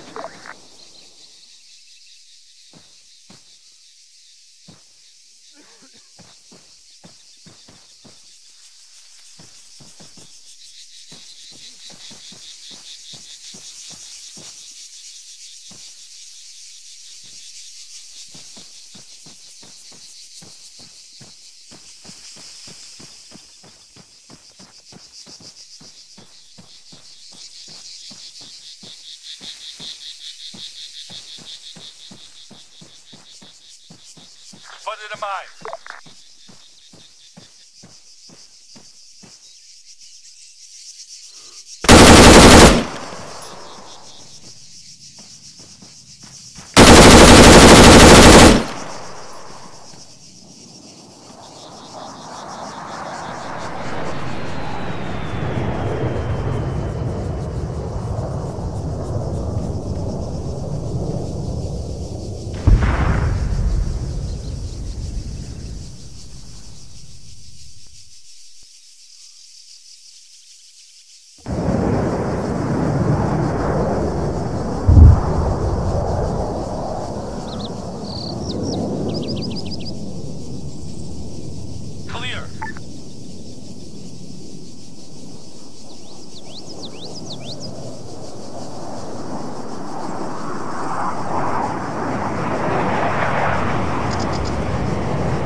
There was only one way into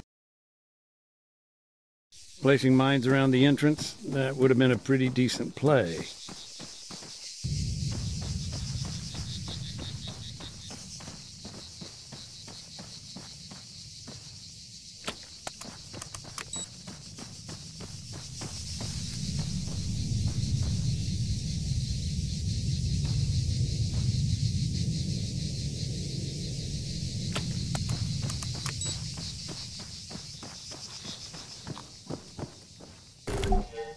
They scattered the mines and sat tight, waiting for the enemy.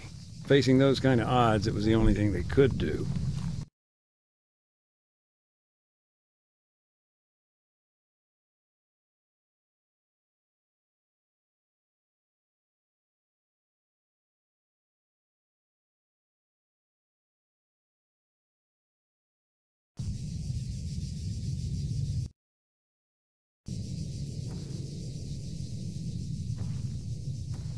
Dimitiro, attack that truck, north. Truck, 400 meters, north!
Dimitiro, fire automatic.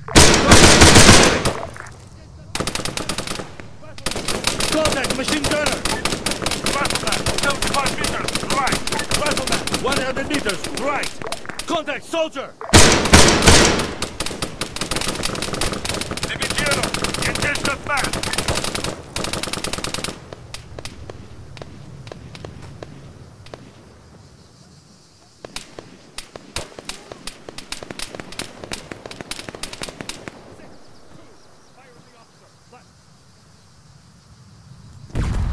Contact, soldier!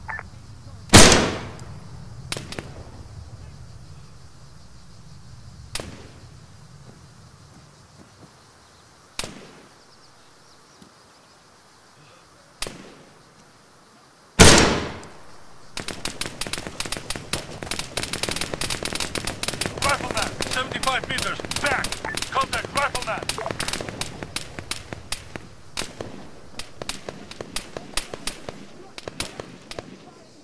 Man, 75 meters, back!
Contact, sniper!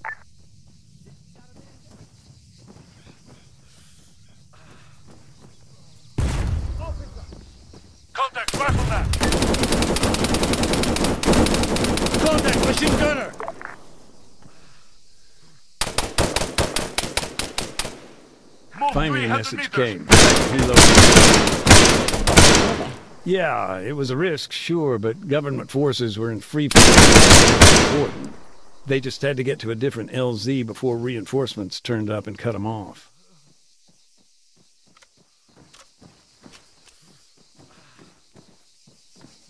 Hit. 3. I'm the new expert. 7. Attack that rifleman. Attacking.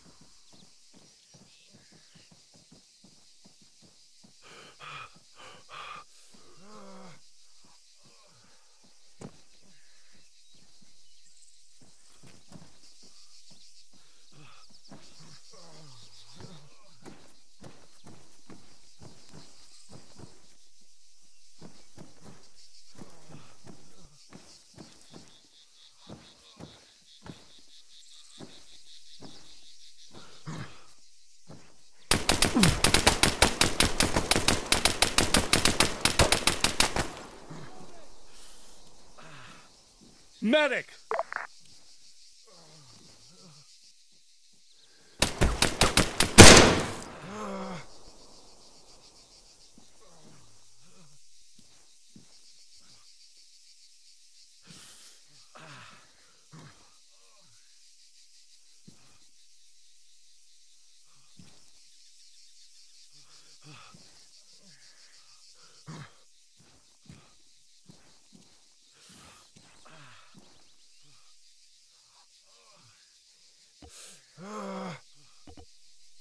Dimitido, patch yourself up.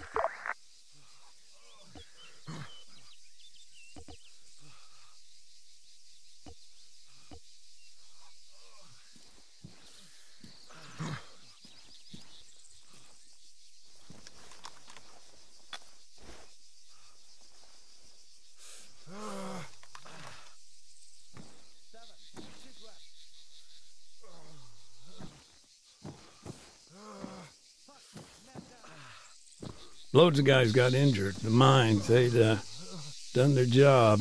I've covered countless conflicts. Our capacity to hurt one another, it never fails to surprise.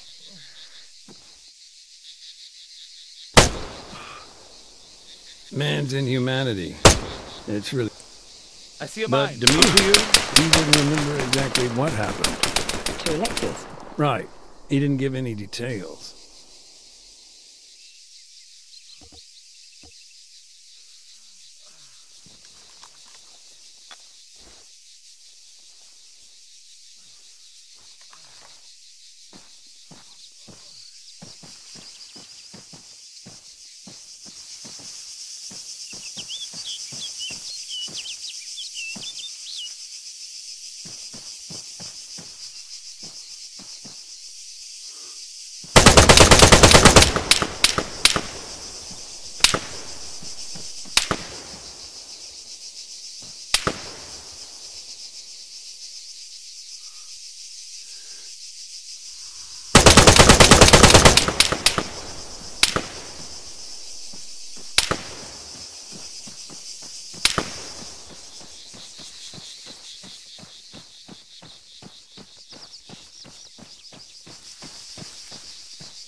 I see a mine.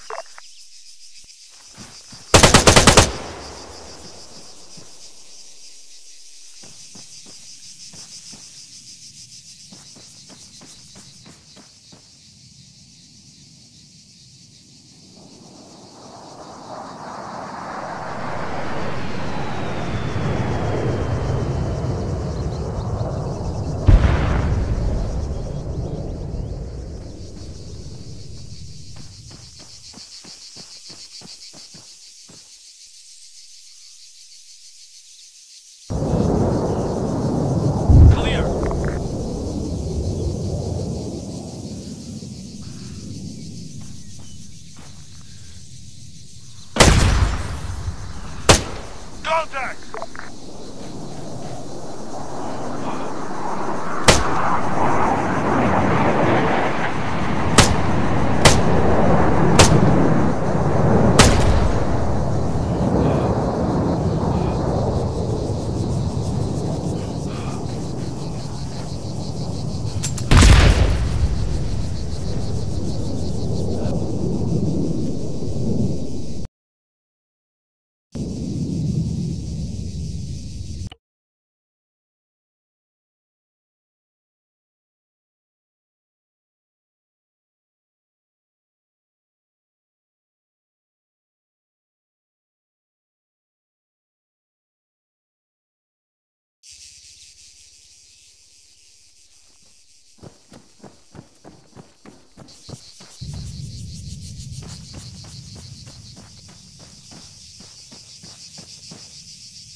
They scattered the mines and sat tight.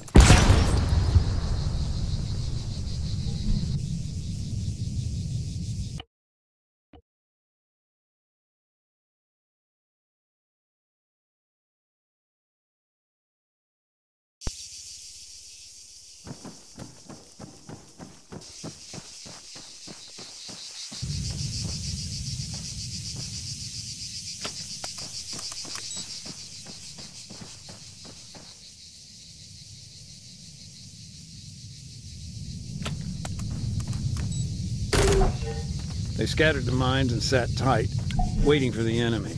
Facing those kind of odds, it was the only thing they could do.